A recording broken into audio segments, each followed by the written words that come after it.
Like it's a lot going on. It's a lot going on in the movie. Don't say it unless you mean it. I mean it.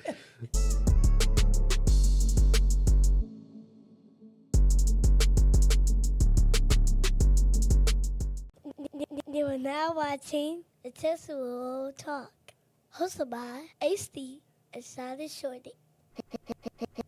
Hit the right button. All right, we are back. And now, do it. This number 3 in a row. I think we in a row finally. We is. Yeah, I was telling who else? Was that? It was either Bryce or Lee. I was stating how like our momentum keep going up and up when we able to do week to week to week to week, which is why I was like so keen on like, all right, look, I know you're finna go live it up this weekend. Let's go knock. Actually, do you want to be opened up about Friday? Nope. It was a long night. It's gonna trigger you? Yes. Friday was. I woke up and my car was towed, and that just started a lovely, eventful day. But do you? So let me ask you this then, because I didn't. I wasn't trying to fix your problems in the time the stuff was happening. I literally just asked, was you okay? Because you said that the actual you got like an app for your car or something, right? Yeah, and the app was showing that my car was at home. That's what really was aggravating. Which was kind of odd. Because was this through I have this thing which reminds me I need to go to the Honda dealership because they changed something. So now my app don't work. So like if somebody just take my car, I wouldn't know where it is. So I actually need to. They probably just need to probably unlock you or something, refresh it on there. Yeah, they did something and they said I got to take it in and get fixed. But that means we probably should have. Probably air tags or something in our car. For sure. Yeah, I was so aggravated because I was like, it's showing. And then I was refreshing it and it was showing at home. Yeah, so we need to do. I'm like, hello, is it outside or no? So at this point, zero trust on GPS. Zero trust. What did I do? What have I did this weekend? Oh, before we get everything, you haven't seen Toy Story 5, right? No, just clips. Okay, so yeah. I've seen Toy Story 5, but will not spoil it for anybody who has not seen it. I will say it's a good watch if you have young kids or if you're an adult. I thoroughly enjoyed it. It was a lot of good lessons, especially now if you different POVs. You see the stuff with the screen time.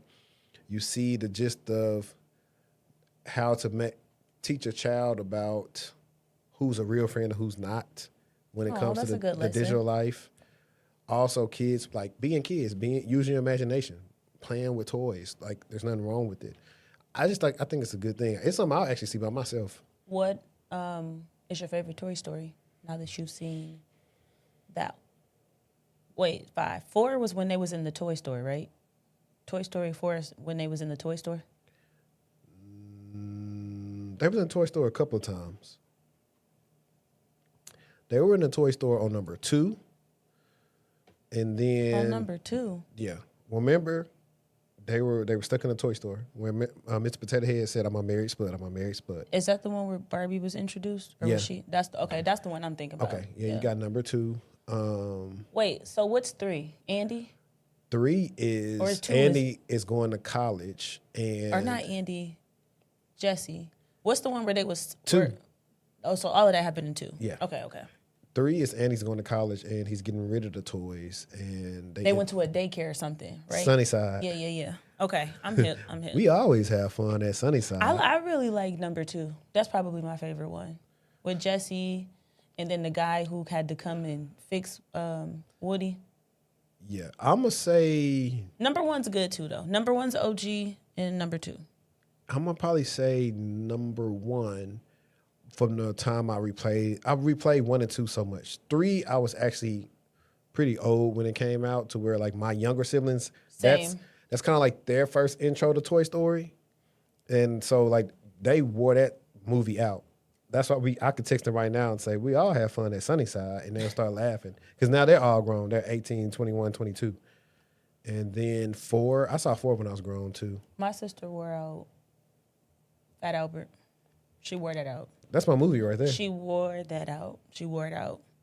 That matter of fact, that we would probably have a segment later. It's what's top 5 movies you wore out like that. That is top. That Hey, Major hey, fan. hey. Now I'm going to sing a song for you. That's my song right there. The Then music was hitting. The music was hitting the whole film. yeah, because The music was hitting. I forgot that's when Mace came back. So that's Oh, when, ain't that you know what? welcome back? Matter of fact, we Welcome going to cut this back. out of the what's called part, but you know what? Because every time that come on, it make you want to walk like Mace. The video, I mean the song. This was a big song too. That whole If we did our event, but like if you came to the podcast live event, it was like early 2000s dress code. that'd be fun. That'd That's be my fun. type of vibe. That'd be fun. Let me make sure I'm not getting interrupted.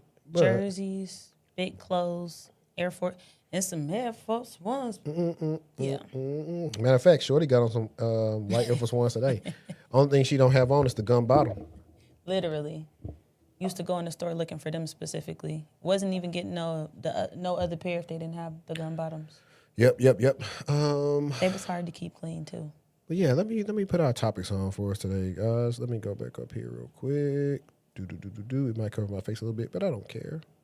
All right, so today's topics, we have Coca-Cola was hacked, Apple versus OpenAI, scattered spider updates, LAPD and Flock, Encode, and much, much more. And before we get into the first article, you all may be watching this on the main channel, but we have started a new channel strictly for the podcast so the podcast can grow on its own because in all actuality, it's a show. And it differs from when we do the interview style stuff and all the other content I throw in there. So I made the decision to put it on its own thing, and it's going to grow that way. Let me get one of these off of here, talking points. Okay, but if you're still with us right now, you know what to do. Go ahead and hit the like button, subscribe, all that, and run up the numbers for the new show. Let's get it. Did you want to go first about Coca-Cola? Sure. So, our first segment of the day, they ransomwared the milk. So, Coca-Cola disclosed to the SEC that its dairy subsidiary Fairlife got hit with ransomware, and Fairlife production across the entire United States is temporarily suspended. If you drink Fairlife, if you buy Core Power protein shakes after the gym, this is that. So let's break down what happened. First, let's start with ransomware. So ransomware is malicious software that locks up an organization's files and systems, and then the attacker goes ahead and demands payment in order to unlock them. Now, the part that people are missing is that modern factories, they don't run on people flipping switches on or off. They run on software. And so production scheduling, if you think about inventory, if you think about quality controls, the machines themselves, locking that software will actually stop the line, which means that milk does not get made. So Fairlife is not a small operation. It did an estimated $4 billion in sales in 2024. Canada's operations are unaffected. It's the US's that is currently down. And Coca-Cola did not say when systems would be restored. And that's the part that's kind of worrisome. We've seen this movie a million times. Arizona Beverages in 2019. We have UNFI, the food distributor, last year. Both of those turned into weeks of disruption and empty shelves of those products. Now, what I want you to walk away with here is a couple things, IT versus OT. So IT is information technology. Think about your email, your laptop, your files.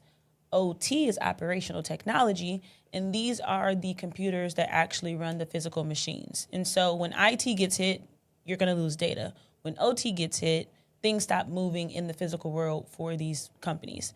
And so for decades, those two worlds have been kept separate. And so what we're seeing now in this instance is that they are very much so connected because connecting them makes factories be able to operate and move a lot more efficiently. So every manufacturer should be kind of looking at the things that are happening in their sector and seeing how they can prevent these type of things from happening in their own organization. Now, let's talk about the SEC filing and why this matters. So public companies must disclose material cybersecurity incidents That rule is why you're hearing all about this. In the past, this was not a thing. Companies were not necessarily required to report it in the way that they are today. So we have that compliance piece in place doing exactly what it was designed to do. What are your thoughts? It's crazy because I thought I was going to be working in OT this year.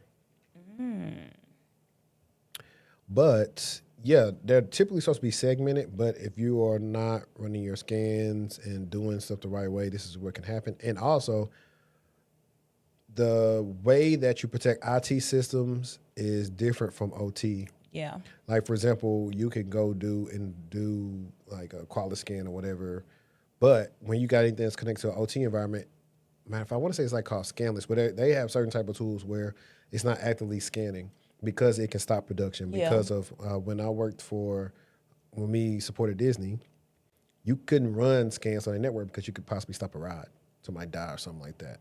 And so that's how important it is. The thing is, OT kind of was not talked about as much. It's pushed to the back burner. Now it's made a return when you have all these tensions with Iran and everything else.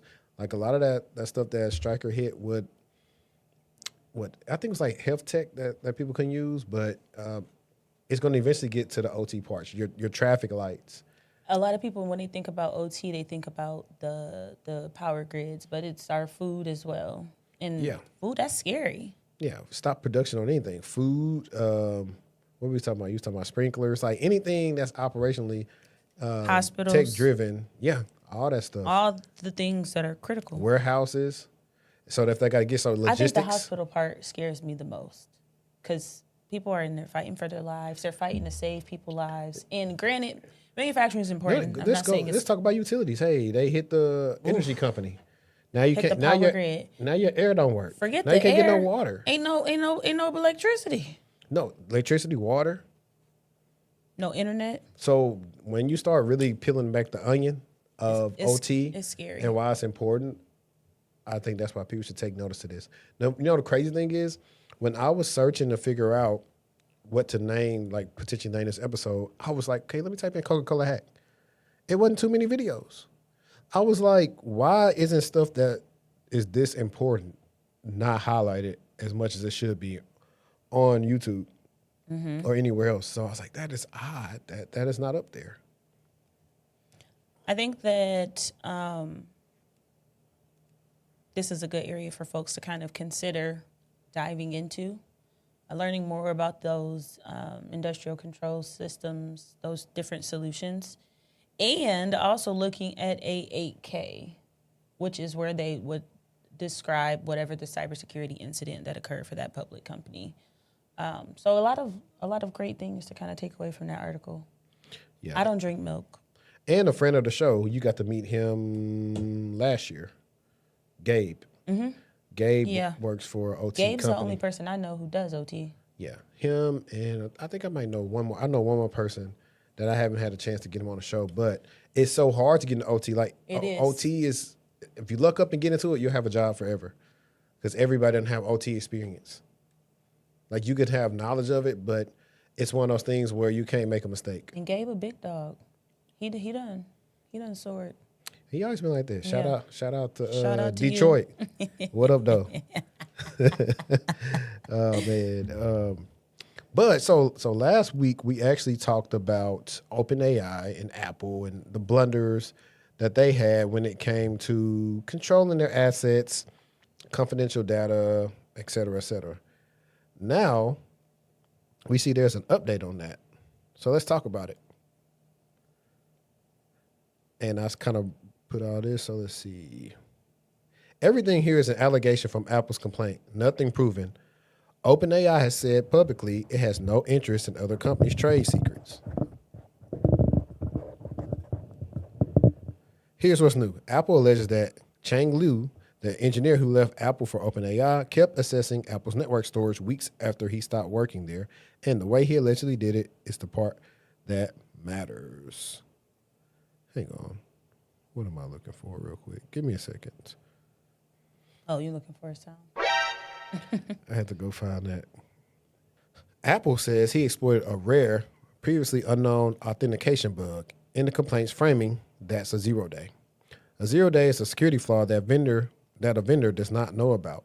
0 days, what? I don't even like how they put this. A 0 day is a security flaw that the vendor doesn't know about yet. It takes 0 days to fix it because they never had a chance. It's the most valuable class of vulnerability there is. Nation states buy them, and an authentication bug specifically means a flaw in the login process, something that lets you in when you shouldn't be able to get in. Now, Apple alleges Lou never returned his Apple laptop, that he told them he had another computer that he allegedly used a current Apple's employee's laptop while she was still employed and he wasn't, that he didn't delete the program giving him access, and that he didn't report the bug, even though Apple says his employment agreement required him to. What? I'm definitely kind of confused right here because what do they mean? What? He What? didn't. What? Let me go back to that. Let's see what it said again. Apple alleges Lou never returned his laptop. Okay, that's one. That he told them that he had another computer that he allegedly used, a current Apple employee's laptop. Oh, that he allegedly used a current Apple employee's laptop while she was still employed and he wasn't, which is kind of interesting. Okay, so for example, I don't understand. So you got a laptop, I don't work there, and I'm using it because I used to work there, but you work there now? Right. Let's see. But he wasn't with the company no more. Right. So why was he required to report? No, you're supposed to return the laptop. Well, 1,000% to that. But I'm saying, they're saying that he didn't report the bug. Was this while he was employed or after? Because he was accessing this after. And they're saying per his employee agreement. But if he's not with the company anymore, is there still that reasonable expectation for him to report that Possibly bug? if he's using it in a manner that he's using to access confidential files. If he wasn't, maybe not. So he didn't delete the program, giving him access, and he didn't report the bug, even though Apple says his employment agreement required him so. And then there's the message. Apple says that when Lou realized he still had access, he wrote to that coworker, LOL, I found out I can access the network storage. So funny. I'm screaming. Please, get this out of my face. I need to sit here for a second because that message is the whole segment. That is not a master criminal. That's someone who found an unlocked door and thought it was funny. And that is exactly how most security incidents actually start. Not with a hoodie in a dark room, but with the normal person who finds something they shouldn't have and doesn't stop to ask whether they should walk through it. Every single one of you is going to hit a moment in your career where you have access to something you shouldn't. A folder, a dashboard, a database. What you do with that 30 seconds is your entire career. Report it every time. That's the job. But if I'm not working with you anymore, I don't got to report it. That's what I'm saying. That's the part that was confusing in the article because it sounds like they still wanted him to report it because he still had the access. But my thing is... But they're saying, per your employee agreement. But if this and guy it was... voided? If this guy was off-boarded, nobody saw him... He wasn't off-boarded. He wasn't. That's why he still had the access. So that goes back to, remember when I said he lied or like is some fishy stuff going on where he wasn't not working with them? They still thought he was working with them? It is on Apple for not requiring him to, return that laptop or wipe it. I don't think... And also he didn't lose his access. But the crazy thing is the moment he said he had another laptop, it's kind of odd because when do we give you another laptop? Because I can go through and check and see what laptops you have. And technically, if you have one, the other one should be retired, shouldn't be in use. Only special cases when I've seen people have like two machines, where one is like typically like a lab machine, but it's not something that has like all the software and everything else. This person had a big role in the company, but this is also why it's important for IT to make sure that they are not giving these folks who have these roles in the company, because a lot of times they'll come to the security team and be like, well, I need the access. And you still have to go about things properly because things like this do happen. Just because you ask me for the access and this is your role doesn't mean that you deserve to get this access. Is there a lesser permission that we can assign in this particular instance? This was a mess, a hot mess. And then the other person whose laptop they were using, are they in this scenario too? Interesting, because that's why he said allegedly he said they were using the other employee's laptop, but he wasn't. When that person messaged him and said, "Hey, I can access this," so funny. The person should have reported it then. Yeah. If they were doing what they should have been doing in alignment with the company. And because that's basically like, if I was in that situation, I'd be like, oh my God, this is an insider risk situation. Yeah. And so they said, Apple's got some questions to answer too. TechCrunch asked when they decommissioned his access and got no reply. Because here's the thing, the bug is Apple's bug. Somebody's access should have been cut on day one. So background was Apple alleges Lou exploited a previously unknown authentication bug to reach Apple's cloud-based network storage after leaving, classified and reported as a 0-day. Apple says it has since fixed the bug and terminated his access, and that server logs show only Lou exploited it, though the bug could have let a few other people in. So, y'all, what? but the key words when I'm looking at this, you know what? We're gonna have to wait until it unfolds to get this. we're gonna probably just keep up with this. Like we've been keeping up with the Shy. It's not gonna make sense to us right now because we don't have all the well, details. Right here it says he accessed the network storage after leaving. So apparently they knew he was gone. Why did they wait to terminate his access?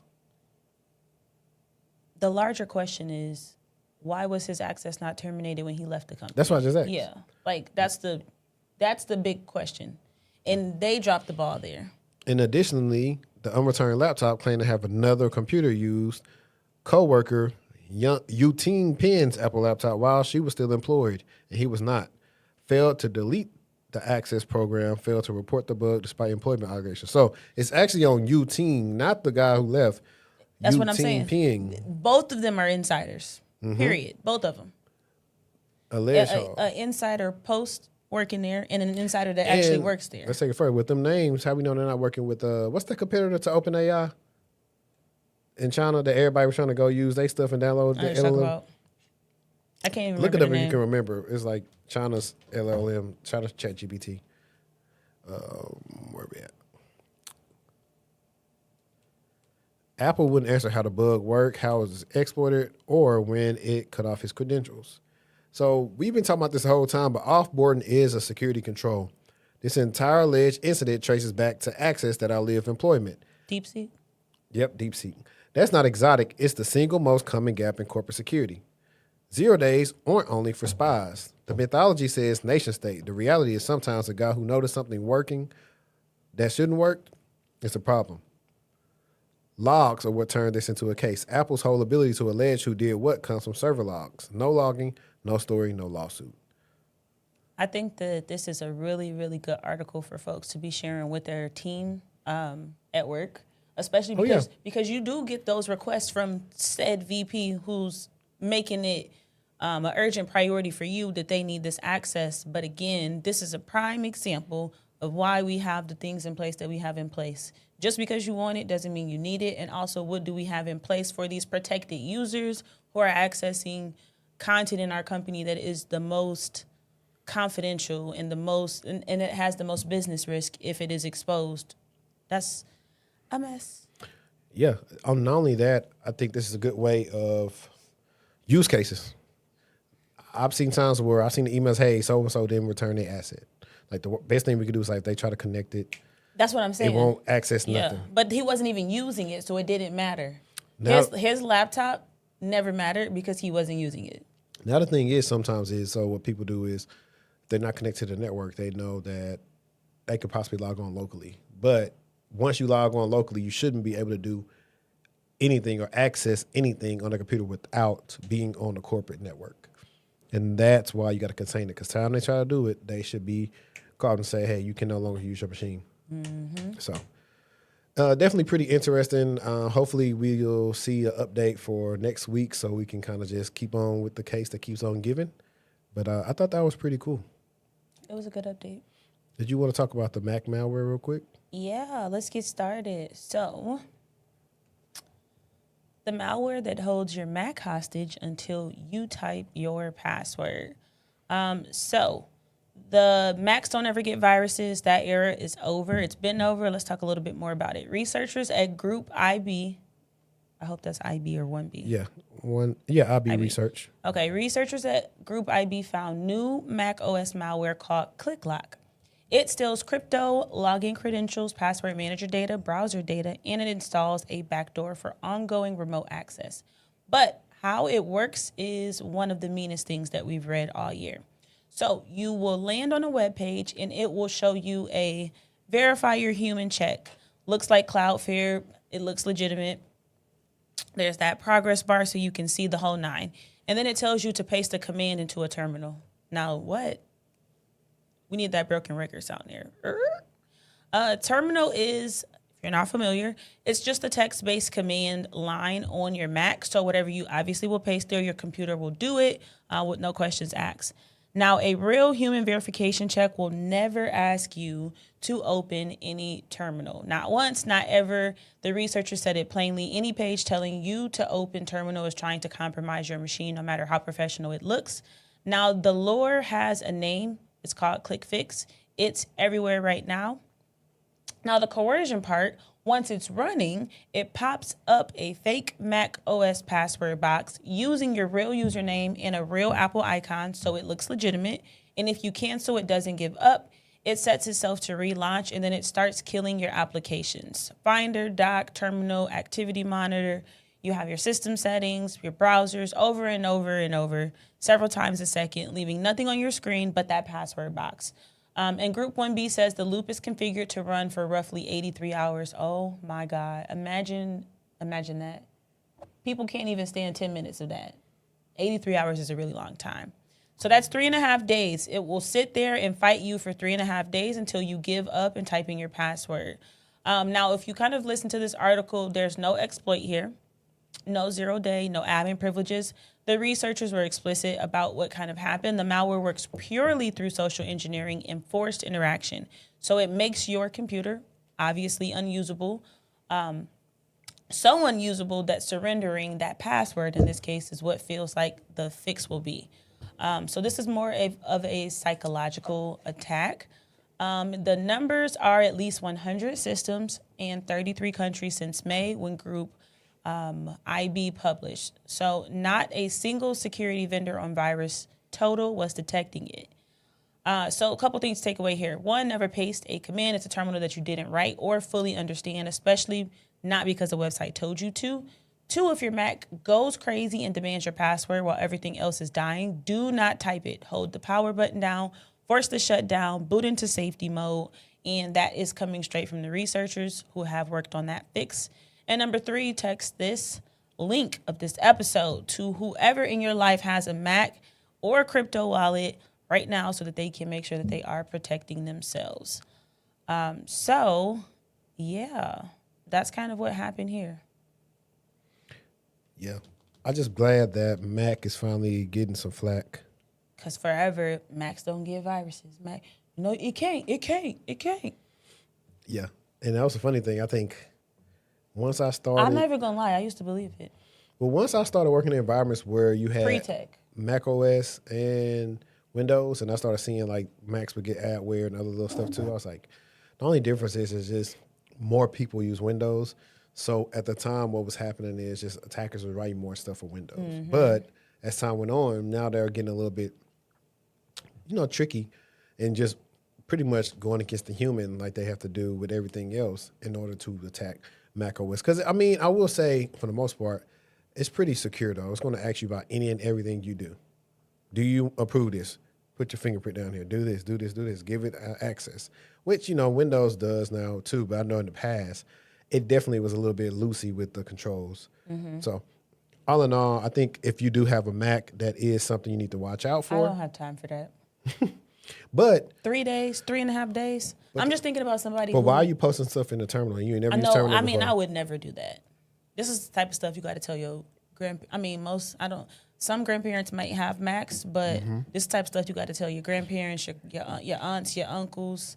I think, I'm not going to say everybody, but I feel like more people my age and maybe a little bit younger and maybe a little bit older would know that that is something that you don't do. Because first of all, you're not even using the terminal on the regular as a Mac user unless that's your lane. So if you're never getting into this application, it should kind of be like a red flag, like, hold on, I ain't never even used this before. Mm-hmm. For sure. now, guys, Do you know we always say that? What? I was watching like an episode when For I was sure? getting dressed. Like we say that all the time, for sure. Yeah, that's our in between to get to the next topic. It's either that or bet or that's dope or whatever. But no, let's have some fun. I have one of our favorite segments, the Reddit time, where we're always reacting to people having some interesting life choices. So let me put that right here. It's Reddit time. It's Reddit time. And I'm about to read it. I actually had some funny stuff on here. So one of these ones, this was pretty short, but it was a recruiter invited my current boss to an interview. Somehow, instead of inviting me to a Zoom call, a recruiter emailed my current boss, who is listed as a reference to my interview next week. My boss messaged me asking me what the meeting is, FML. No. Because I'm like, why did you have your boss down for a reference, number one? That's crazy. Without telling them clearly. They said it looks like your boss applied for the same job as you. Tell them it's a surprise party. How do you explain that? Oh, the boss offered to be a reference. Never provide a reference to a prospective employer until they have made you an offer. There's never a reason any prospective. Is it perspective or prospective? Prospective?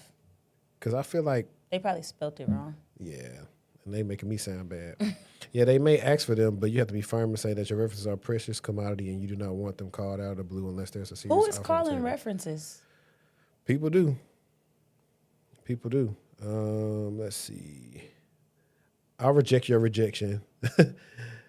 Thank you for your, dear hiring team, thank you for your interest in rejecting my application. I have reviewed your rejection email and was impressed by your decision-making process and commitment to moving forward with other candidates. However, I have received many rejection emails this year. Therefore, after careful consideration, I have decided not to accept your rejection at this time. Once again, I appreciate your courage to reject me and wish you every success in rejecting other candidates. I look forward to joining the team soon. That's funny. Okay. The job scan one, this is probably the longest one, and there was another one after that. All right, guys. I have a good one too. Okay, I'll let you go after this one. I just got job scam. I'm really disappointed for almost completely falling for it. I've been trying so hard to find a job in this economy, and when this recruiter reached out to me, I thought my luck was beginning to turn. But I'm such an idiot. The rest of this experience you're about to read is going to be extremely lengthy and sound very cringe. How it started was through Handshake. I applied to a job for a remote position as a data entry specialist that didn't require any prior experience and only a high school degree because I literally have nothing on my resume after graduating college. I didn't realize the title of the company name was not legitimate. Like, it was a company called Nutra Data Inc. The Inc. should have been typed as capital INC period for professional companies. I got the offer from a recruiter with that job I applied for, linked to it, but they welcomed me for an interview with a different company name, Pacific Depot. When I clicked the link to the job post I applied for, it was gone, but they wanted me to message them on Microsoft Teams for an interview and provided the link. I clicked it and we started messaging to set up a proper interview. They gave me a survey to fill out as their way of interviewing and I completed it. They asked me to log in again the next morning at a specific time. I logged in the next morning, hours earlier than agreed upon, but they still told me I got the job offer anyway. I was so glad because I desperately needed insurance, which they were offering for the job. I accepted the offer and they started the onboarding process. So then I was told that I'll be starting this month on the 27th and that I would need to acquire, I've seen this scam before, I would need to acquire the equipment needed for the job position, and they were giving a lot. A whole new laptop, iPad, desk chair, and everything. Then they asked me what bank institutions I use so they can send me the checks to purchase the items from their selected vendors. I told them, and then they sent me the checks through email, and I tried to deposit in my account. What? They sent the checks through what? They sent the checks to purchase the items from their selected vendors. I told them to send me the checks through email, and then Thank you. Hello? What are you talking about? How did they send you a check through email? That is blasphemous. I really don't get how he fell for this. Now, let's see where we at. And try to deposit in my account. The checks were placed on hold for process and would be available on the 25th, about 2 days before I had to be prepared to start the job. So I told them how long it would take, and then they urged me to buy the items as soon as possible because 2 days to buy and deliver the items to my house after the check cleared was not going to be enough time to prepare. Then they proceeded to ask me if I could purchase the items with my own money and that I'll be reimbursed later with those checks incoming. I said I only have so much of the equipment to buy with about $1,000 currently in my bank. I'm bluffing because I sensed something was wrong at this moment. They told me to use what I had and urged me to continue with the purchasing process. I agreed, and then they instructed me on how they want me to buy the equipment from the authorized affiliate vendors. They asked me to use a phone number given by their affiliate vendor and use Apple Pay, sending $1,000. Oh my God. That's it. I set up my Apple Pay and then took a step back. Who are these vendors anyway? I know a vendor typically has a legitimate name and source, so I asked them, may I ask who the vendor is I'll be purchasing this equipment from? They paused, then replied, companies authorized affiliated vendors. Yeah, no shit, Sherlock. I asked again. I understand, but I would like to know what is the exact name of the vendor. They paused again, longer this time. Then a message glitch happened. They replied with my name backwards and said, his name is Scott. Oh my God. This is a mess. I would like to know the name of the vendor Scott works for and the equipment I would be buying from him. They asked me, how much do I have to purchase the equipment? That wasn't my request, I told them. As mentioned earlier, I only have about $1,000 to possibly purchase a few of the items needed for this job. But before I proceed to send this, I would like to know the name of the vendors I'll be purchasing this equipment from and what exact equipment I will be buying from them. They listed out 3 useless items, 2 of which was not part of the initial list of equipment the company was going to provide for this job. It wasn't even important equipment. It was computer specs and software. How would I use those without a PC they claimed they were going to provide? Why wouldn't they suggest I purchase the PC over anything else? They also gave me the same name for the vendor this time. It's Scott Malcolm. So then it was clear to me this job offer was a complete scam. I shouldn't have had to ask them 3 times for a name if it were a legitimate company from legitimate vendors. I shouldn't have to send my money first to an unknown number through text messages. The number they wanted me to send the money to, I was curious if they were a real vendor. And since it was my money, I wanted to see if I can get the confirmation from the vendor themselves about their partnership with the company. The person on the other end had no idea what I was talking about and told me I had the wrong number. I then contacted the recruiter again, telling them how I felt about this process. I told them how I don't feel like they answered my questions fully, and I don't feel comfortable proceeding with the purchase if they never gave me a proper name on the vendor. They still asked me a few minutes later if I would proceed, and I eliminated the onboarding process. And with that, they finally ended our wonderful conversation with, okay, thanks for wasting my time. And me being stupid and petty replied, no problem. Your AI could use some improvements. The scammer then replied, will AI send you a check? A check I'm sure was going to bounce if I had agreed to give my money to a mysterious vendor. I then said, you may cancel that process and report blocked and completely ended the conversation. This was the most embarrassing and dumbest experience of my life. Well, I mean, it wasn't that embarrassing and dumb because you didn't follow through with a lot of it. You asked some good questions at the appropriate times to get yourself out of that situation. No, it's definitely embarrassing. I still can't. The email me the check. The buy your own equipment, first of all, they had me stuck. They had me stuck there. Then we gonna email you a check. Then Apple Pay. What? Apple Pay is crazy. Apple Pay, a phone number. The crazy thing is, so most of the girls know this. How much money do you have? Right. It's crazy. And I would just throw the number in the Cash App. I was just thinking that. I literally was just thinking that. But at least he called to get, Yeah, that's the oldest trick in the book. They'll, I wish I probably could find it somewhere in my email. I had a client at the time. They really were trying to get a job at the time, and they were so anxious to get one to where it was one of them things where they had to fill out a survey and say, you got the job. I was like, you think this job paying you? I forgot what they was paying him at the time. We're trying to allege they was going to pay him, but it was like $75,000, $85,000. I said, you think they're going to pay you $85,000 and all you had to do was fill out a questionnaire? Mm-hmm.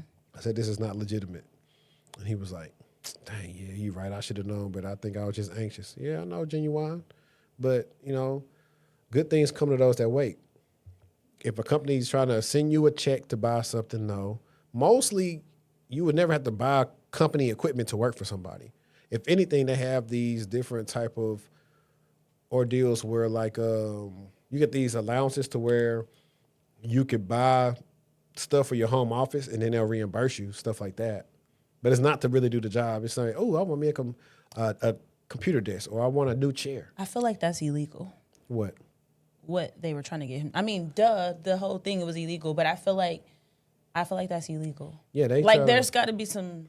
Yeah, because there they has was going be to some take separation. they was going to take the balances. money and then leave him stuck with whatever happened. Because usually you have a company card, Mm-hmm. which is tied to some sort of bank account that the company is then liable Well, for. not even that. I'm just talking on a lower level of, well, if you starting a job, because everybody don't get a company card. Well, no. Before that, though, if they're asking you to purchase it, that's what I'm saying. Oh, yeah. Usually, you have a corporate card, but if in this circumstance, usually there's an online inventory, and you go through and you choose. They might give you some options to choose which device for your particular role, or it might already be this is the device we have slated for everybody that starts. Like, it's insane.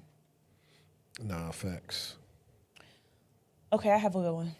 Okay. Final year cybersecurity student looking for ideas for my graduation project. I thought that this was really good for folks that are more open with their experience to try something different. So this is what someone put on Reddit. They said, "Hey everyone, I'm a final year cybersecurity student and I'm currently trying to decide what to build for my graduation project. Rather than making assumptions about what people need, I thought it would be better to ask those who actually work in SOC, Blue Team Incident Response, Detection Engineering, or Security Engineering. From your experience, what's the biggest frustration in your day-to-day work that today's tools still don't handle well? It could be anything, whether it's investigating incidents, dealing with false positives, alert fatigue, lack of context, repetitive manual work, poor integration between tools, or something else entirely. If you could have one new feature or one completely new tool built that would genuinely make your job easier, what would it be? I'm not trying to promote anything or do market research. I just want to understand the problems professionals face so I can build something that's actually useful instead of another project that solves a problem nobody has. I'd really appreciate hearing your thoughts, even if it's just a small annoyance that you run into every day. Thanks." And they got some really, really, really good responses on it. And I just wanted to point that out as a Reddit being just another area where you can go and get some feedback.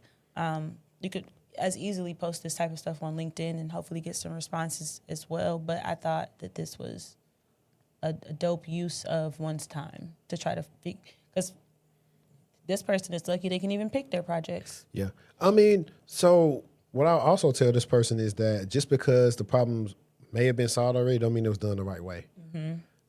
Think about how many tools we have that do the same thing, yeah. but one is maybe better than the other. Yeah. So don't think that if you try to do something that's already done, that you can improve on what's already been done. Because sometimes you don't have to reinvent the wheel. Mm-hmm. And it's not about who did it first, it's about who did it right. Preach. Drake said that, by the way. But no, I mean, what's something that'll make your day easier? I bet I know what it is. An agent. I know, but Yeah. I was going to take it a step further. A fully functional AI deepfake agent that could just join your calls and could talk for you. They sound just like you. Oh, don't talk for me.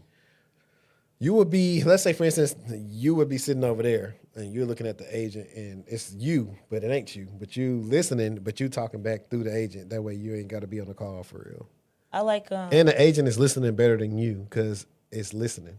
I do like I love an agent. If an agent could help me square away like this is what I think you should focus in on for the day. It requires it to be plugged up to a lot of different things, but that would make my day a lot easier. Yeah. 1,000%. For me, I mean, we are using a lot of that stuff though, to be honest. I have some of those capabilities available to me, to use. I would just have to build it out myself. But yeah, I don't want to. Yeah, we are, all our tools now have AI in it. Now, whether it works the best or not, neither here nor there.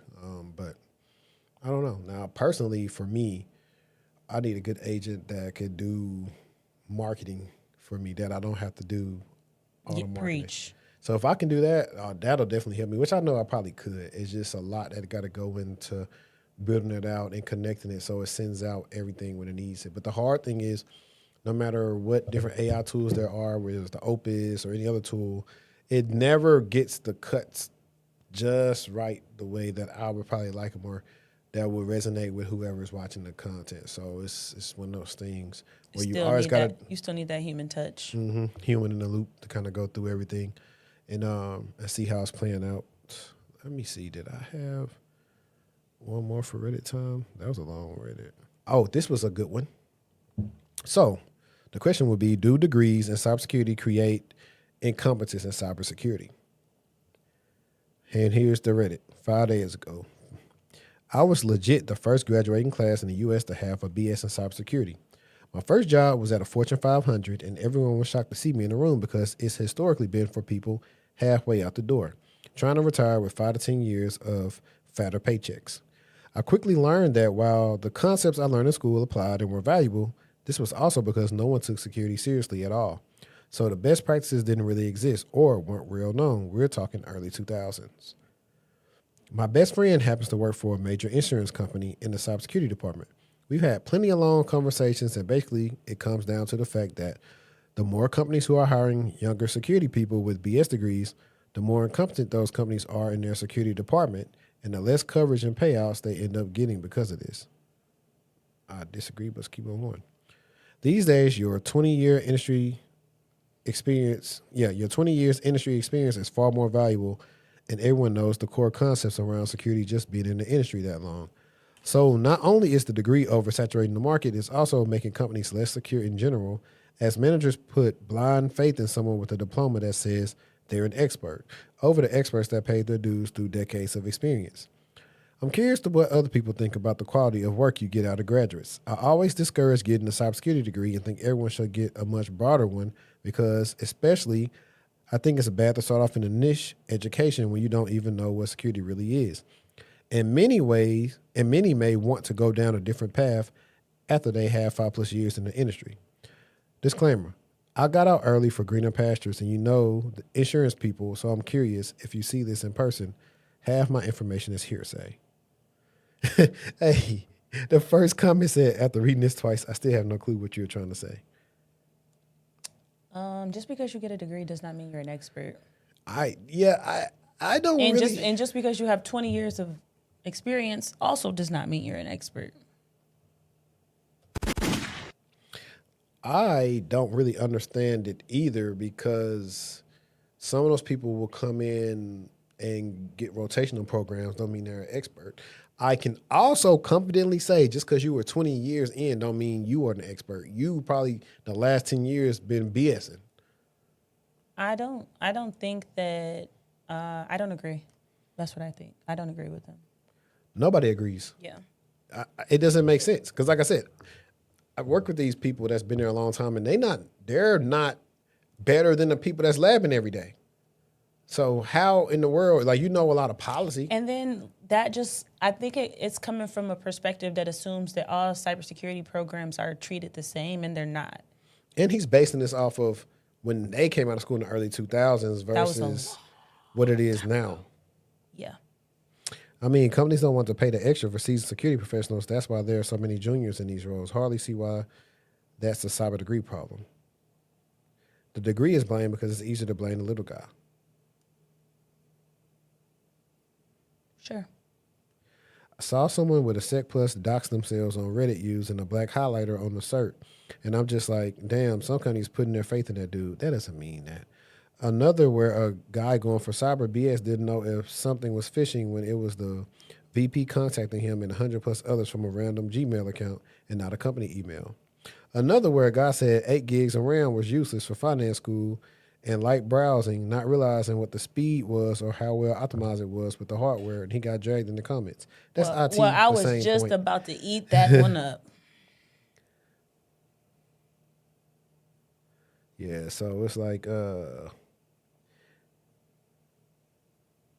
don't know. I really don't agree. I think this is one to put back on the audience and saying, hey, how do you feel about cybersecurity degrees?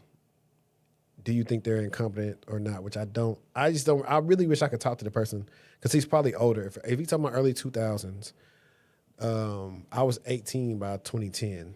And so we're going to say this person was already probably close to 30 by the time I was 18. So now he should be close to 50.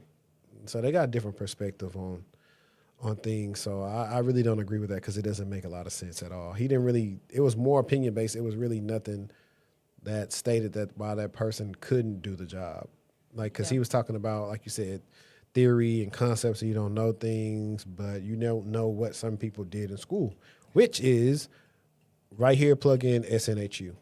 So we'll be sponsored by SNHU. So it's 2025 and cybersecurity is still all the rage. Breaches are at an all-time high and so are cyber salaries. But there's a problem you keep running into. Cyber jobs you want to land are requiring a degree and you don't have one. Let me introduce you to today's sponsor, Southern New Hampshire University, SNHU. SNHU has a flexible online program that also touts one of the lowest tuitions in the country. SNHU is an affordable, accredited nonprofit university that has dedicated career advisors, webinars, internships, and more to prepare you to enter or advance in the workforce. There's a 32% projected growth of information security analyst roles through 2032, and according to the Bureau of Labor Statistics, the median security analyst salary in 2023 was $120,000. In SNHU's program, you can learn about these critical subjects: cybersecurity foundations, networking, incident response, risk management, enterprise security, and more. As a cybersecurity professional, these are all important courses. If you would like to know more about SNHU's program, then please visit snhu.edu/textual or click the link below in the description. Matter of fact, I might put the clip in from my guy, Rob Burst.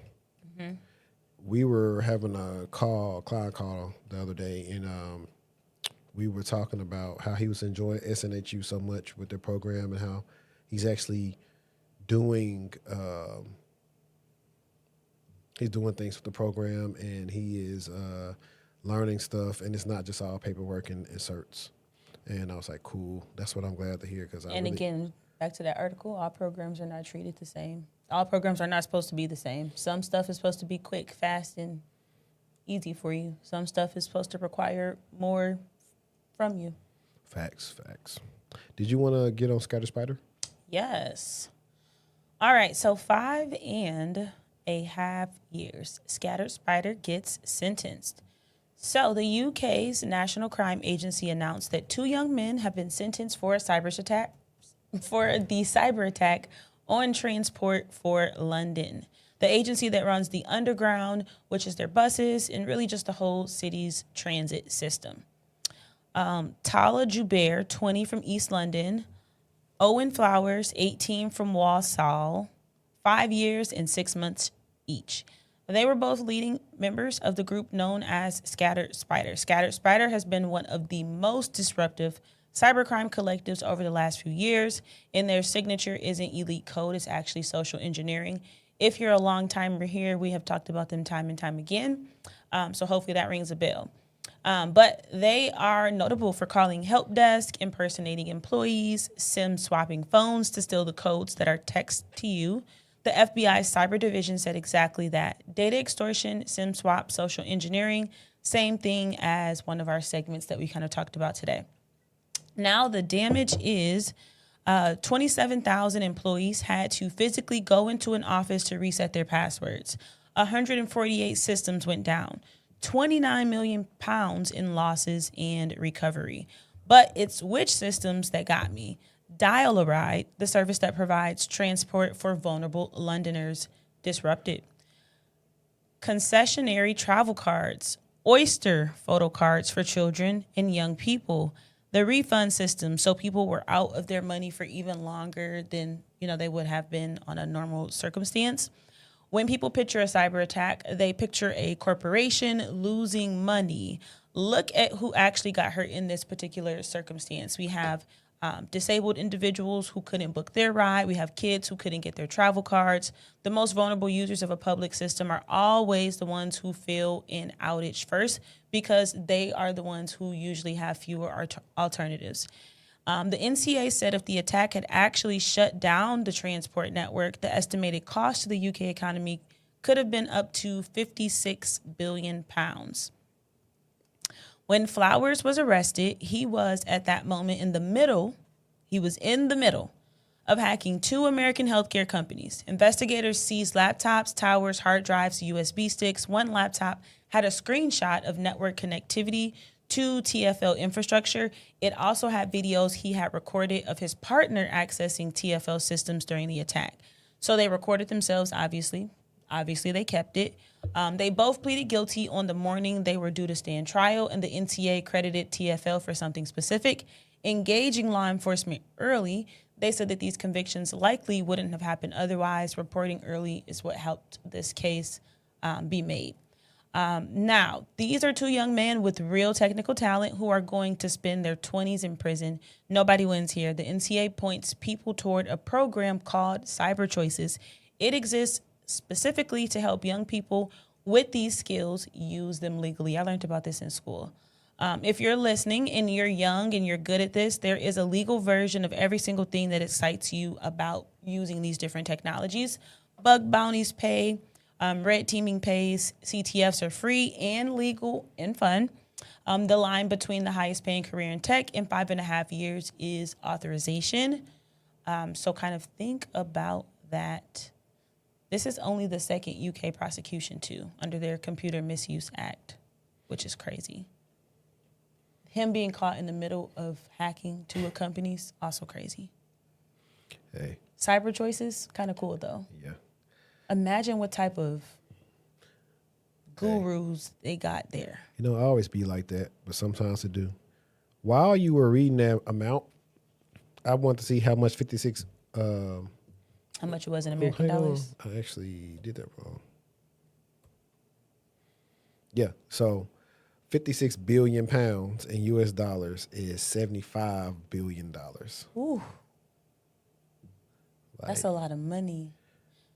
And I don't think America doesn't have the most consistent public transportation system because some cities don't have public transportation. I don't know about states, but I know like a lot of cities in the DFW area, they don't. Hold on to that number real quick. I beg your pardon. That's a lot of That's bread. a lot of money for just transportation. Yeah, that's crazy. But yeah, I mean, I think that, so one of the things that happens is once you catch these people and they start facing consequences, it starts making people second guess what they're doing. And then a lot of times these people will eventually get jobs somewhere because they were able to do some stuff to their networks or whatever. It's like, how did you do it? 5 years is nothing, first of all. They'll be out in like 2 years probably. 5 years, and they're going to be in that cyber program, and they're going to go work and help those folks over there do whatever it is they're trying to do. That's crazy. 5 years? That's a slap on the fingers, not even the wrist. Let me see.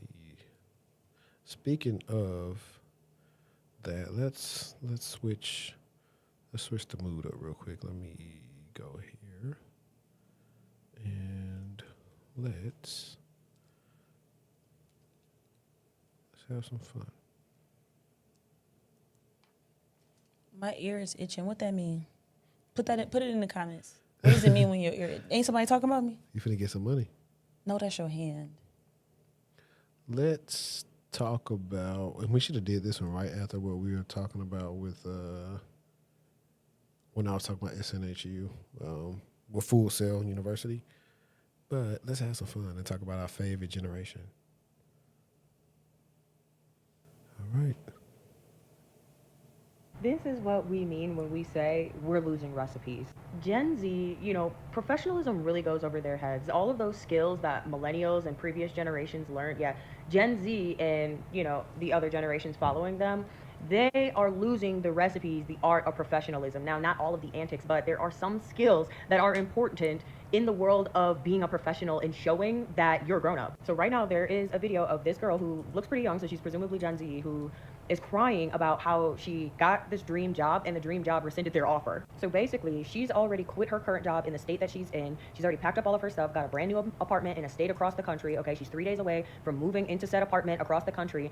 The dream job, okay, they had certain deliverables that needed to be signed, notarized, and sent in by a certain date. She did not do those things, and so they rescinded the job offer. And this is where the skills of professionalism really come in, okay? Because somebody was supposed to teach her that while she was in all of her excitement getting all of those things together, She needed to be prioritizing, right? The deadlines that her job is giving her. Deadlines are not suggestions.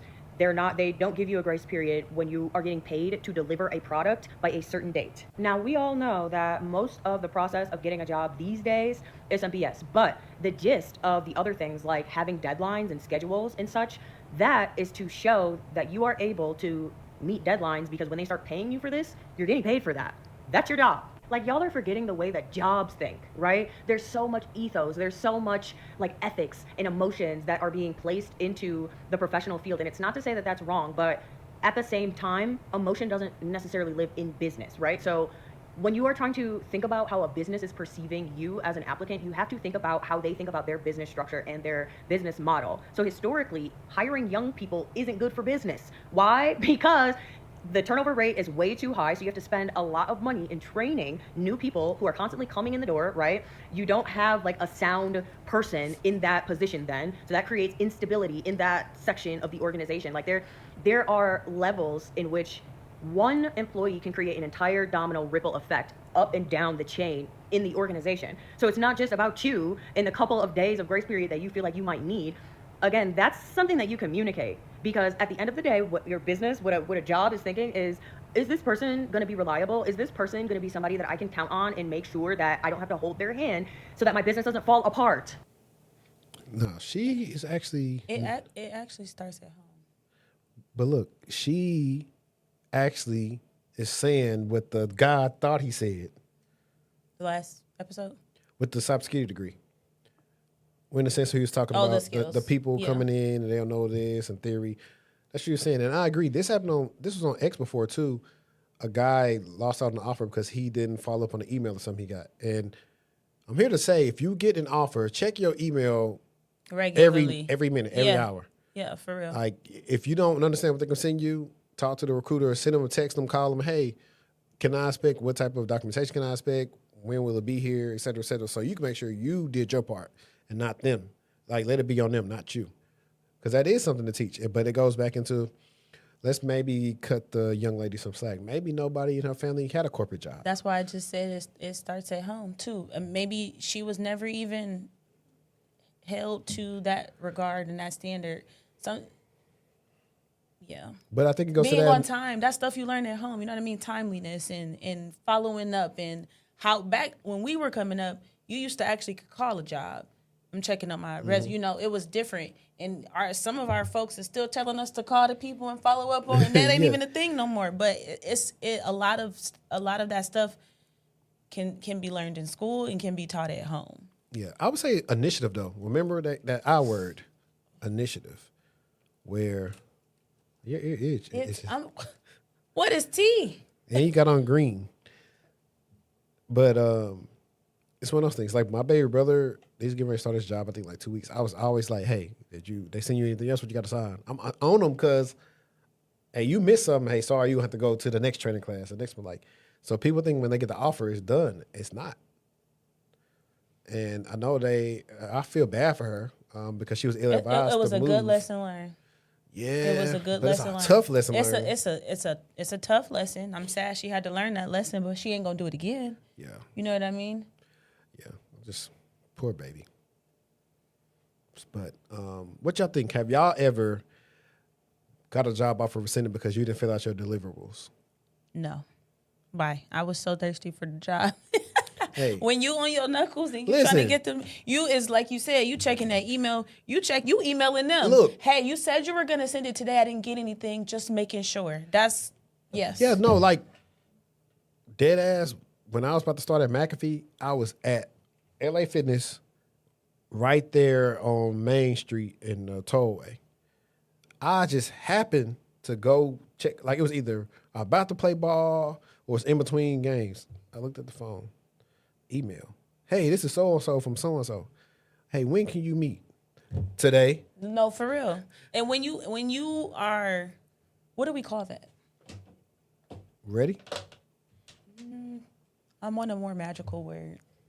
I don't know. But when that is the type of person that you are, you're going to hit even when it comes to setting up interviews, you know, you trying to get in ASAP, not later. I mean, of course, according to your schedule, or when it comes time to do your background check. If there's an appointment tomorrow and you can go, why would you choose an appointment next week? Let's see. You got prepared, primed, conditioned, willing, inclined, Hungry. prone, I like hungry. favorable, prompt, predisposed, responsive. I've never seen this word before. Desirous. Desirous. Oh, desirous. Ooh, got me. That's right. It's from based off the root word would be desire, but the way it's spelled, it made me think it's earious, enthused, accommodating, quick. I think hungry. Oh, one of our favorite rappers' words, expeditious. Expeditious. Yeah. T.I. Nah, he said Expeditiously. that day, it was like, when can you start? I said, when y'all need me. No, that's how, like, seriously. And then because you're eager, and I'm not saying this young lady wasn't eager, but times are different. No, the fact, listen, you know how be dedicated and ready you got to be to go home, to put a suit on, to go meet somebody. They wasn't in no suit at all. I had that suit on all for like 3 minutes.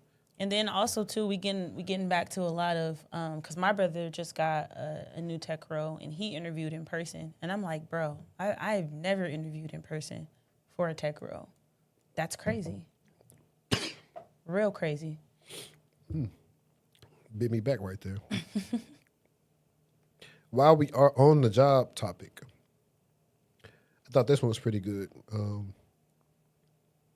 That's not it. Now let me. That boy got stretchy pants. That boy got stretchy pants. What 5 movies did you burn out as a kid? Easy. Major Pain. That's top for me too. Yeah. Major Pain. School of Rock. Little Rascals. Little Rascals for me. Roll Bounce. 3 Ninjas. All of them. I'm gonna say Baps. I'm gonna say Major Pain, Fat Albert, The Clumps, the first one, The Nutty Professor. Actually, The Nutty Professor, because The Clumps is the second one. The Nutty Professor and Little Rascals. Burnt them up. Hey, if you are watching us still, you in the comments, can we get a spolioli? What is that? You didn't burn out Little Rascals and not know what that is. When they do the hand like spolioli. I haven't watched it in a really long time. I can do a word for word. I haven't watched it in a long time. But I do like watching movies that I used to watch a lot as a kid, as an adult. Like when I watched Baps, I was offended. I was like, who wrote this? You got to go Tyson on them, girl. Who wrote this? It's about 2 ghetto girls. Like, it's a lot Black going on. exploitation. It's a lot going on in the movie. Don't say it unless you mean it. I mean it. Nah, we always laugh at that movie. It's still funny though. What she said? We finna go to the bathroom. It's After funny. he couldn't buy them what was it, like $2? The beers? I think so. Ladies get in free. Ladies. I can word for word that down. I could tell. That's your movie. That's my movie. Mine is. I be stemming off. Major Pain too. Matter of fact, hang on. Because y'all know this is my movie, because watch this. Let's do this, Johnny. Is that Chris Tucker? They pitched the voice up, but that's Sweetness. From what movie? Roll Bounce. Oh, I was not a roll bouncer. Really? I only watched it a couple me see times. if I can hit it real quick. It was big, but it wasn't my thing. I remember the plot. Let me see. Make some noise for Sweet. I can't even do it that high. I can't do it. Man, I used to be able to do that. Sweetness. Tal. That I was skate with now. Bow Wow. Bow Wow was arguing with his dad in the garage. Brenda T. Jackson, Journey Smollett, Megan Good, Nick Cannon, Brandon was on the roof for some reason. Wesley Jonathan. Who? He was on the roof in the movie, on a rooftop or something Who? in the movie. Brandon. I made that up. You think about a lottery ticket. I'm Two separate 1000% movies. thinking about You lottery think about, ticket. I can't eat. Yeah, I'm thinking about lottery ticket. Yeah. But let's play this one real quick. It's she's talking about why she don't like one-way AI interviews. I personally refuse to do one-way interviews because as a Black woman, all of the major AI systems have shown to have error rates as high as 35% for women specifically of color. So when you have a darker complected person, it is harder to determine whether or not, the look on my face is just my general resting, B face, or if it is, in fact that I am hostile or angry or, something. But they're using basically those visual indicators to determine whether or not I'm a good cultural fit. And we see a lot of this going into the pipeline for employment, for jobs. And I think that the outcome is going to be that we're going to start seeing a lot less diversity in the hiring, because the systems are going to basically pick the people who are what they feel is the best fit. And I think that until we get those biases addressed, these systems trained, then we're going to continue to start seeing some of those downstream impacts. I agree, though. Is that? I mean, I know people do AI interviews, but is it more popular than what I'm thinking? It's trash. I know it's trash. popular. I've seen it on TikTok. They'll keep asking you the same questions over and over, or they might in the interview. I don't even like even if it's not, I don't like one-way interviews because What's a one-way interview? Well, like when you have to answer like when they ask you the question and like you'll record you got to do a it. response. Yeah, it's just yeah. weird. I've done a couple of them. And I don't like them. I didn't get them jobs either. I was gonna say I think that I hope that in this AI world that leaders, especially those in recruiting, I hope that they see how important it is for a cultural fit. You need to actually talk to that person and not allow an AI tool to make its own inferences about if this person is good for your culture. Just like she said. Yeah. I don't. How you gonna know if I'm good for the culture if you ain't ever talked to me? Yeah. You got a point. And not me talking at the AI because you're talking at it, not to it. I don't know. I didn't know. I knew it was happening, but I guess I don't understand how big it is right now. Right. And then let's go to the ghost job thing, and then we'll get back on track with Flock, and then we'll close it out with the Nolan AI stuff and whatever else I'm missing that we didn't bring up. 5 snacks as a kid. What was you eating? What was your snacks? Honey buns, Star Crunch, Ugh. zebra cakes, Nutty Buddies, and I'm gonna go. What's the cupcakes? The Hostess cupcakes. The white ones? Or the orange ones. Oh, you was too greedy. You was too greedy. I'm gonna say I've always been like a cracker, Chex Mix, or Cheez-Its type of gal. So Cheez-Its, any fruit roll up, hot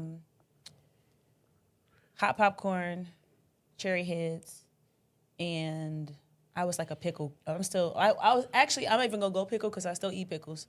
I'm gonna go hot sausage. Speaking of that, Out the jar. that's how I can tell you from up north because you can say sausage.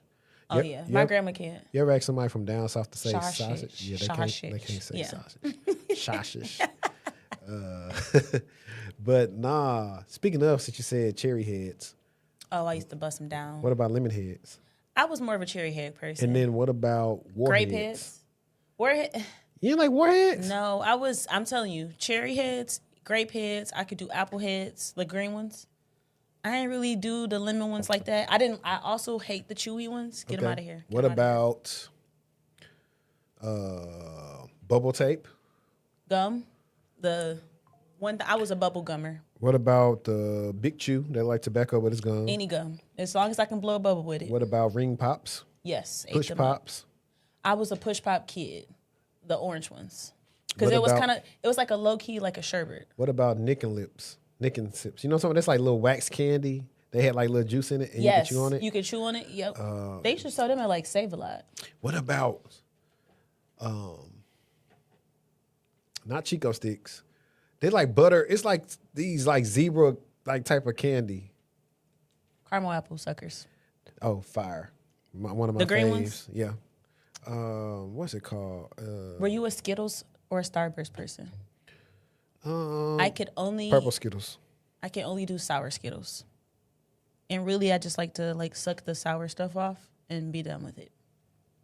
I do like Starburst. Or for the pink ones? Here they go. The peanut butter candy. These right here. These joints. I do remember those. Them joints, and then everybody like, what? Did your mom used to let you get the fake cigarettes? Mm-hmm. They had lost their mind when they started making like fake swishers. The Marvel. Then you had like the beef jerky that was like tobacco. I remember all this I stuff. remember those. I remember all these things, all this candy. Okay. Okay, real quick.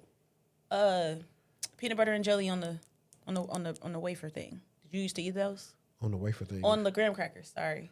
I think I know what you're talking about. Yes. It was like a cold lunch. You would have. Did you eat the Dunkaroos? The donuts? No, they're not donuts. Milk? No. You didn't eat these? Nope. You went by. That's crazy. You know you could buy What type of Pop-Tarts did you used to eat? strawberry, wild cherry. With or without frosting? With. Every time? Mm-hmm. I like the strawberry ones without frosting. And then also they used to have like the yogurt Pop Tarts where you could freeze them. The Oreo was man. Toaster strudels. What about toaster scrambles? What's that? It's the toaster strudel, but it's like got eggs and cheese Nope. and stuff in it. It's fire.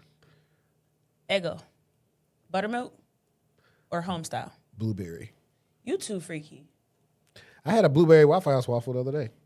So you will eat those today? Yes. I plain waffle. I got kids.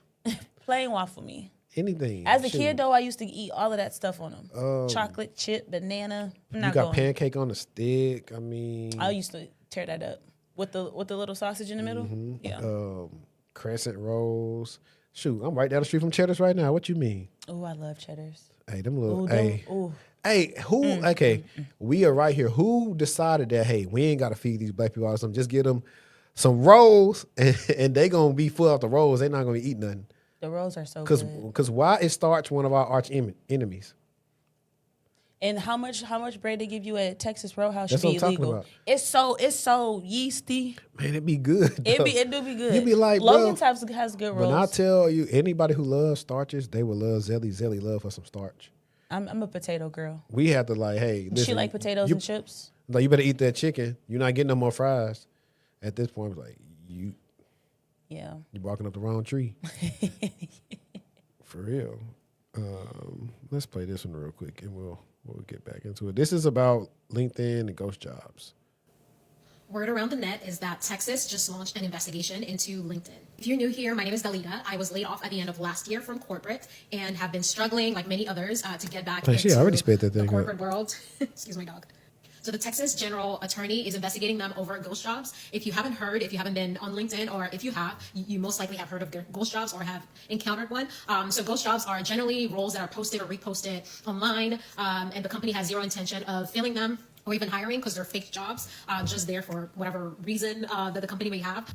Yeah, and to add into that mess, they charge a monthly premium that is supposed to basically give you a leg up in hiring. LinkedIn is such a great, needed platform, but I think there's been a struggle to maintain it as just strictly a work-related platform. I'm pretty sure we all know what I'm talking about. But yeah, so I don't know how long this has been going on, but from my experience, the last year, LinkedIn has really showed their ass. They just look very greedy. So my experience lately has just been seeing sponsored ads for jobs online, and to be honest, in my eyes, if I apply for a role and it just keeps getting reposted, I clearly get the message, but it just to me looks bad on the company, but also bad on the platform that is allowing these companies to be so careless in that way. So yeah, those are my 2 cents. Let me know what you guys' experience has been with this in the comments, and if you know a friend who is on the job hunt, share this video with them and let them know that somebody's kind of thinking about us. Yeah. Speaking of, that reminds me of a post Erica made the other day. She said,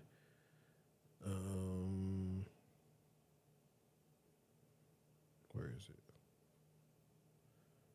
Come on, Erica. I just saw your post. Oh. Lenza is a scam. Swooped is a scam. Talentfy.io is a scam. JoBot is a scam. Cybercoder is a scam. Scam job postings run rampant here and on other trusted platforms. Stolen job posts that trick you into providing your resume and personal information, only to find out these trickster companies are not actually the ones hiring for the position. If you see a job you like, find a company's career page with the legit live job posting, apply there, period. Add to the list, spread the word. LinkedIn, can you make it to where we can block a company or at least never have to show up and suggest the jobs or search results again? We're tired of these resume farmers. It's so crazy how you kind of have to be online today to even know any of this. Like, you have to be connected to know any of it. To know anything about a ghost job, you got to be online. Facts. Yeah, I tell everybody the same thing that Erica just said. Say go to the actual company page to see if it's still there. See if that posting and some is there. stuff don't be adding up, or they already closed the rec, but it's still on the other posting, and then they're not hiring for it. So because these are still tools. That's a tool that they're using. That's not their internal tool. It's a tool that they're using to kind of recruit for the company. So they could put something in there and they're learning how to use the tool. You know what I mean? yeah. Oh yeah. Speaking of, let me do something real quick because I had a whole tangent last week about why AI don't know everything about resumes, right? So I had this consult with this guy, and we were supposed to be meeting a couple of weeks back. And I sent him a job because he got a lot of experience. He really should be an exec or senior director or something like that. And I sent him something, said, I think this is a good look for you. And I said, this was Saturday. This was yesterday. I said, he said, thanks, you're welcome. And I said, if things don't change and you want to take a stab at the resume and LinkedIn more in depth, let me know. I'll deduct whatever you spent on that call for one of my offers. And that's what he said verbatim. I made the changes you recommended, got a couple of messages and lots of connection requests. And I was like, man, that was quick. But I told you the small things make a big difference.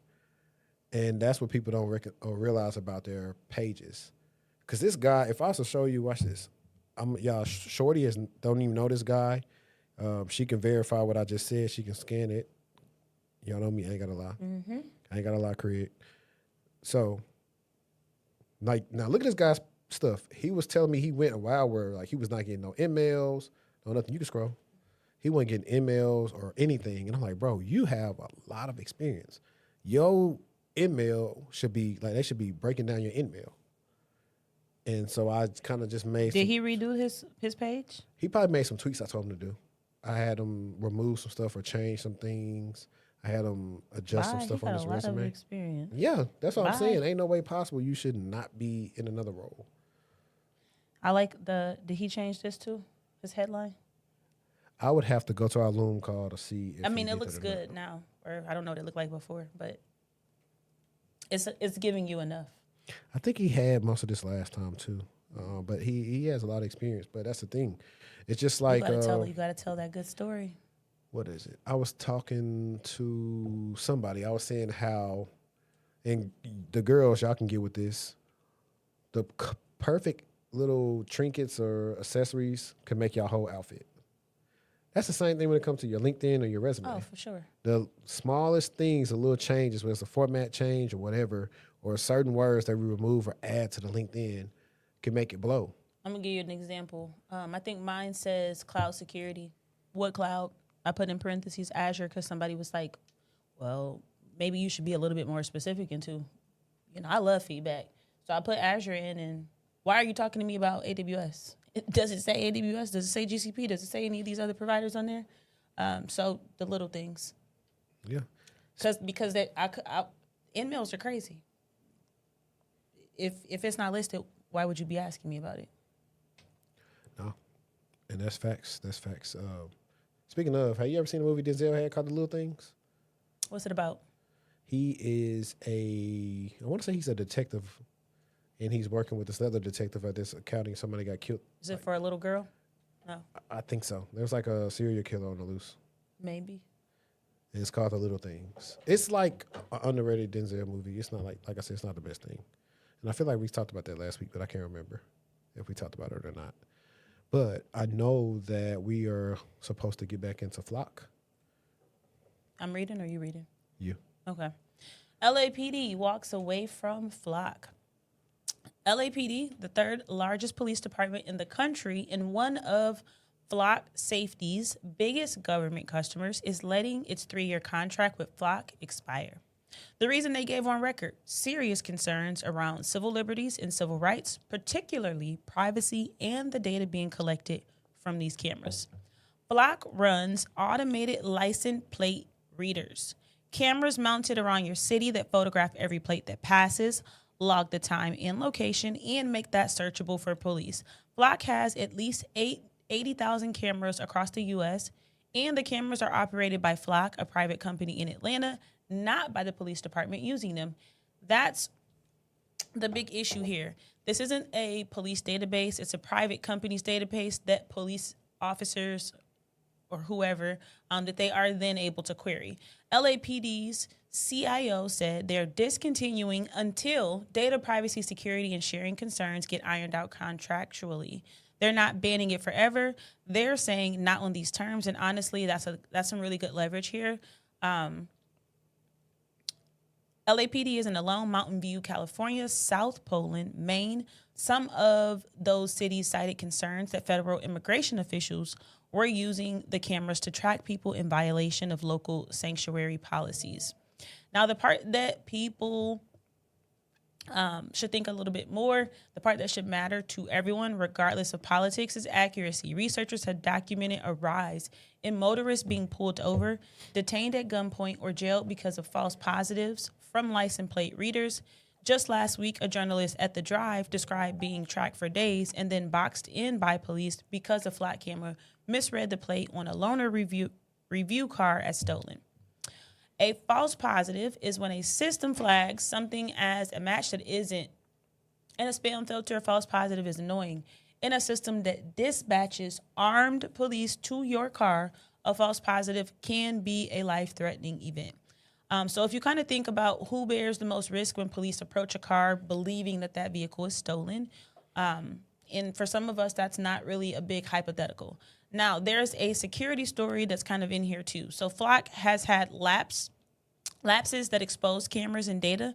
In one case, 404 media was able to watch themselves on publicly exposed Flock cameras. Lawmakers have pushed federal regulators to investigate, warning that many police logins to the system aren't protected with MFA by. And 404 Media reported the DEA used a local officer's password without his knowledge to run immigration surveillance searches. Yuck. So we know what MFA is. I'm not going to break that down again. But if a nationwide surveillance tool or police surveillance tool, if those accounts are not behind MFA, they are literally just one fish password away from those keys being released. Now, Flock says the expiry caught them by surprise and that they're confident they can clear up misconceptions. They wouldn't say which misconceptions, but I think that this is kind of what accountability looks like when it is actually working. I'm actually really proud for NYPD because You mean LAPD? LAPD. No, it was NYPD, I thought. No, it's LAPD. LAPD. I'm proud of LAPD for kind of standing on business when it comes to that. That's a lot. First of all, when you are one of the biggest police agencies, you do kind of get to show other folks what you are agreeing to be acceptable risk, and then where you're kind of drawing the line. We already know California is a different state in its own. They have a lot of other things that in place that other states don't. So I think it was a really good stand, and I'm proud of them. I stand with them. So I'm not biased on this take, but I think I have a little bit more insight than the average person when it comes to this, as I was like in a brief process with them. Because I brought up that thing, the public feed stuff. I brought up In your interview? Mm-hmm. How was that received? Cool. I was talking to the product security dude, actually, when I brought that up. So I brought up the things where they're bringing up about the police using it the wrong way. So here's the thing. Everybody points the finger at Flock, but it's no different than your company using AWS, but they didn't put up the parameters to make things safe in AWS, the standard security processes. They, on the admin side, if everybody's console, they have access to see what police are looking at and what they're doing. So if they're abusing the system. So who's performing those queries and when? Yeah, so they're supposed, like I was talking when I was bringing these things up, like, yeah, anything like that, it should be all tied to a case, not something you should be looking at, because there was a situation where one cop was just spying on his girlfriend throughout the city through Flock. So don't aggravate me. They have built out things, but the thing is, we already know how cops are trying to act like they're so morally worried about us. And it's like, 1, it's a cost to everything. So Does that mean they won't be reviewing, They probably recording the footage, or is they going with somebody else? it stays. I asked about that too. I think it stays on the That's thing. Also, that thing with the 404 people who were able to view it, it really wasn't on the Flock thing. They partnered with different cell carriers. It was one of those issues, like a third party thing, but it's been labeled as hey Flock because people don't like it because they deem it as surveillance. So they do get a bad name. All they're doing is providing the software. yeah. The people that's working there aren't people that's taking advantage of anything. I think that's the big issue. It actually is either HOAs use them and cops use them. They're the people that need to make sure that they're being used right. It's no different than somebody handing you a gun and what you're going to do with it. Guns don't kill people. People with guns kill people. So having said all that, I think that's why like they get such a bad rap and everybody's so negative on them. They only focus on that part. They don't focus on, hey, if your car actually is stolen, it can be found. They don't focus on the missing persons and how it can identify stuff. So there's good things about. There are some good things that are going on there, but also some, yeah, but things that could be better. But I'm saying is the people that's there, they aren't doing anything. It's more so who's using it. What are they doing with it? That's the real thing. So But also too, just like you said, a lot of these companies, I mean, the person who was giving this was the CIO of LAPD, but a lot of these folks are not. Think about how often that are managing these massive software tools. They don't even know about. it should be the IT people. It should be the IT people, but also It don't be a lot of let's them. even talk about that. They want to talk about that. Let's talk about what they be doing with the evidence, putting guns and stuff back on the street, drugs. So I get this where you want to try to draw the line, but I think they're bigger fish to fry when they do other things. I just think this is a clever way to say, hey, we want to use y'all, but we want the rates to go down. It's one of them things. But all in all, I mean, I think it's cool. But as I was able to learn more about it, I realized that it's no different than I use Gemini and Google got so much access around everything. What is Google doing with the data? So it's the same thing but different. That's how I view it. People in the comments can let me know how they feel about Flock. I don't work there, but I just think they do get a bad Did they knack. have a commercial with a bird, or am I thinking about insurance? I don't know. That's a good question. That's a very good question. I don't know. I'm gonna look them up. See what their logo looks like.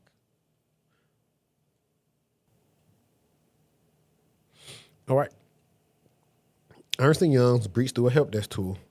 One of the big four accounting firms, they have 406,000 employees, $53.2 billion in global revenue, clients in 150 plus countries, is notifying customers of a data breach. The entry point, a third-party support ticket system used by EY's IT staff and support tickets. It turns out sometimes had documents attached containing client tax information. And that's actually a vital point. A lot of times, if we found out about like a third party that uses like some type of tool or whatever, you got to put out these different issues for them to fix. We always say, hey, do any of our tickets contain any proprietary information? So I just want to throw that out there. Think about what a support ticket looks like. Hey, IT, this file won't open, and you attach the file. Nobody thinks of the help desk as a data repository. And you're right. When we actually break it down, there's so much knowledge in the help desk. People be and sending you your stuff ticketing you don't system. even need. And this is another security thing. I learned.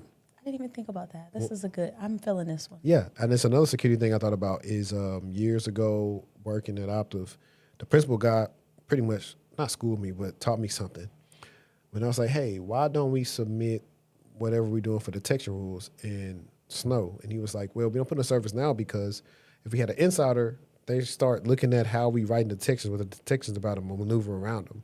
We need to only have them access to the people that need to see them. So a lot of people don't think about that. And most people that, if you are a ServiceNow admin or whatever, it should be RBAC. It's only should be certain stuff you should view. Like I can view different things based on my role because we need access to view changes, tickets, and everything else. If you're a regular person, you really should only be seeing stuff that's related to you. But let's keep going. That's called data sprawl, and it's everywhere. The timeline. The attacker accessed March 28th to April 12th. EY detected anomalous activity April 23rd. Notifications going out now in July. Man, that was 4 months ago. Long time. Yeah, no, 3 months ago. 3 months ago. Inserts the R. No, I'm right. 4 months ago. EY says it secured its systems, notified federal law enforcement, removed the unauthorized access, and has no indication of misuse or targeting of specific individuals. Affected clients get 24 months of identity monitoring through Experian. Boo. No group has claimed the attack. And notice the pattern for the third time. It wasn't EY's system, it was a vendor's. Look at your own ticketing system at work. What's sitting in old attachments? That question is a free win you could bring to your manager on Monday. Nobody thinks as the help desk as a database, but that's exactly what it becomes, one attachment at a time. And then help desk is working with everybody. HR, VPs. There's no discrimination. Everybody's calling help desk. Right. Let me do this one because I think it's a callback to last week. Since it's very It's very quick. So, a follow-up to last episode, we told you to go turn off that Instagram toggle so people can pull your photos into AI images. Meta removed the controversial feature after the backlash. I want y'all to sit with that. We covered it. A whole lot of people made noise, and the company reversed course inside a few days. 2 lessons. 1, user pressure works, and faster than regulations do. 2, go check your settings anyway. When a feature gets pulled, toggles don't always reset, and features come back in new forms. The habit of checking is the actual win, not the outcome of any one fight. 1,000% agree, because TikTok be doing some interesting stuff. I do go in my TikTok settings a lot and just double check and make sure that there isn't a new something. And if I don't know what it means, I'm gonna put it into chat or Claude and be like, what is this setting in TikTok? We talked about it. Y'all made noise, and it got pulled. Don't let anybody tell you paying attention doesn't do anything. Real quick, Sister Act 1 or 2. 2. What's your favorite song on there? I sing because. I knew you was finna say that. I knew you was finna say that. She ate that up. Of His course. eye is on the sparrow, honey. Lauryn Hill. Rugrats in Paris or Rugrats Gone Wild? The first one. Gone Wild. Really? All I like on that one is should I stay or should I go? Take me there. I want to go there. Let's go there. I remember as a kid. I remember that being out. We went to go see that like in theaters as kids. I remember seeing it. Favorite Jim Carrey movie? Probably Bruce Almighty. Yeah, Bruce Almighty. I know what you about to say. What? Ace Ventura, Pet Detective. No. The Mask. I was going to say that, but I think Me, Myself, and Irene. That is a good one. Oh, you know what's good too? Liar, Liar. Liar, Liar is a real good one. Actually, The Grinch. The Grinch. Oh, I can't wait till Christmas. I'm so excited. Midsummer. Can't wait till Christmas. Guess what I've been listening to? I've been on my Cybershortieee, been listening to 2 Chainz a little bit. Hey, 2 Chainz. I told you motherfucking right. I like KO. That's probably I can listen to that every day. We know. KO. That came on for me one day. I will not hold a funeral for my son, Nolan. A fake AI-generated video of Nolan Wells' mom is going viral online. She had to post on Facebook and tell people it wasn't her. And the Jackson County Sheriff's Office says that the fake videos are actively complicating the investigation because they're filling an information gap with false or misleading details while investigators are still trying to establish what happened. But this use of AI is part of a broader pattern. When generative AI tools first started going mainstream, one of the first ways people weaponized them was to make fake videos of Black women to profit off of racist stereotypes and outrage. Fox News ran a story about SNAP benefits using AI-generated videos of Black women ranting, treating them as real. The videos went viral and shaped political opinion. Here, the AI is being used to profit off of a Black family's pain, while confusing an active investigation. It's putting words into a grieving mother's mouth that she never said, and there's nothing she can do about it. We keep talking about AI like it's a future problem. It's not. We just both exhaled. Exhausted. It's exhausting and it's sad. Yeah. She shouldn't have to deal with that. And that's the part that just breaks my heart. She's already going to be grieving for a long time, and she can't even grieve in peace because you got this stuff going on. And then I think the part that's really sad is it's complicating the investigation. You know what's crazy about this AI deepfake stuff is like Gemini said, hey, make sure you have the rights to use photos. Granted, they my stuff, but it still has no way to validate you do. Mm-hmm. There is going to be a way. So like it's the simpler term for YouTube. If somebody come and upload my content, it's going to show me, hey, how much of my content it matches. I can choose to copyright strike them or just say, hey, take it down. Eventually, and I don't know how that's going to be, it's kind of scary too, because this means everything that you do is in a database. But you can probably have copyright or something face right to your face, your voice. And probably you're going to be able to ask people, can they use it or not? Now, I know this was going to happen in the music industry and stuff, but for regular people. I've said this before on a funny tip when I was like, with the AI, somebody acting like your boyfriend, girlfriend is over the house with you, or they leaving fake voice notes and stuff because they took a video of you talking and cloned your voice. But all the stuff is here. And whoever did that is crazy. Nobody ever checks. People just believe AI without even thinking it's AI. Why? Because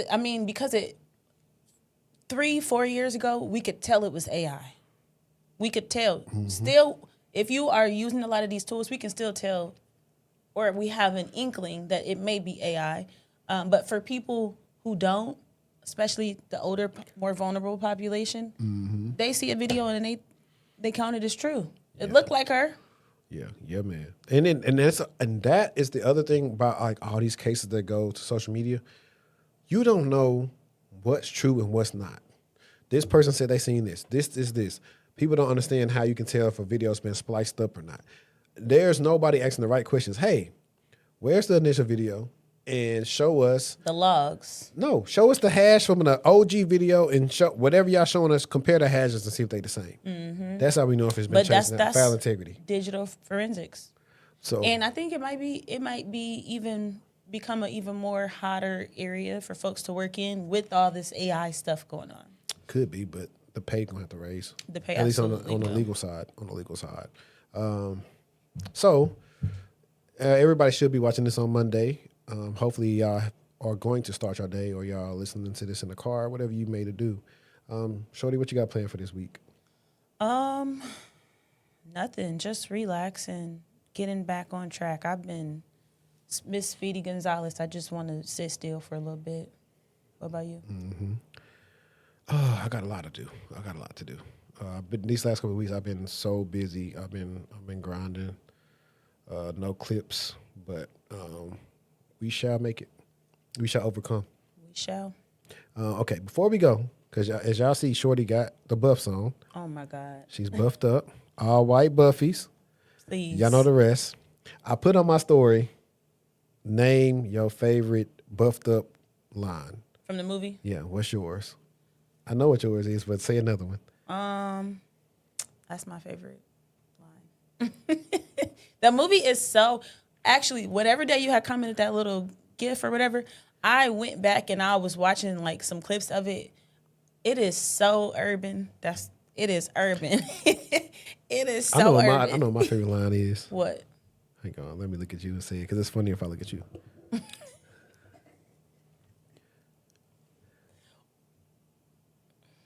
You let a nigga steal your glasses? Like, shh. Or he went up to them little dudes and said, hey, you seen anybody with glasses? Or Gudo got the fake glasses. Yeah, he's the Bow Wow edition. It was so much going on for a pair of glasses. It was so much going on. Why they tied this made up? Because the movie started off with the dude stealing the glasses. Hey, man, if you ain't got the Buffy, so you got Buffy issues. The way they was running through that house, the way they was hiding behind houses, the way... It's a good Cash Doll in there. That's what I'm saying. It's so urban. She looked so different. I mean, she still looked like herself, but she was way younger when that came out. Yeah. How old you think Cash Doll is? Because she acting like she ain't older than me. She's 40 something. You think so? I know or she's in her late 30s, I think. My man that I met off YouTube, he from Detroit too. He was like, Cash Doll went to school with them. She like, if I'm 34, he says she like should be 35, 36. Oh, I'm sorry, Keisha. Got you all bent, sis. I think she older. Why? Well, where would she get out of lying? Everybody lie about their age. Why? Why not? Why so? Why so serious? But guys, we have made it to the end of our scheduled program. Appreciate everybody that tuned in with us. And make sure you subscribe to the new channel. We got a lot of stuff in the works.